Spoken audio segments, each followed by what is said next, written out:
1 சாமுவேலின் படி சாமுவேலின் தீர்க்க தரிசனத்தினால அவர் ஒரு தீர்க்கதரிசி அப்படின்ற விஷயம் இஸ்ரவேல் தேசம் முழுவதும் பரவிடுச்சு. இது ஓப்னிக்கும் பினெகாசுக்குமே தெரியும். ஆசாரியத்துவம் அவங்களுடைய குடும்பத்தை விட்டு போயிடுச்சு அப்படின்ற விஷயமும் அவங்களுக்கு நல்லாவே தெரியும். ஆனா அவங்க அந்த வார்த்தைகளை மதிக்கவே இல்லை. ஏன்னா சாமுவேல் தானே சொன்னா, அவன் சின்ன வயசுல இருந்து எங்க அப்பா கிட்ட தானே வளர்ந்தான் அப்படின்ட்டு இலக்காரமா பார்த்து மதிக்காம உடன்படிக்கை பெட்டி எடுத்துட்டு போருக்கு போகிறத நம்மளால பார்க்க முடியும். இதுல அவங்களுடைய துணிகரமான பாவம் விளங்குது.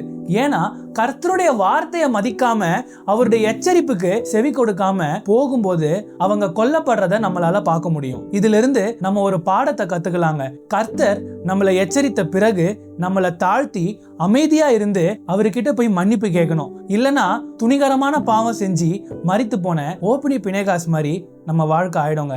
இதை குறித்து சிந்தித்து பாருங்களேன்.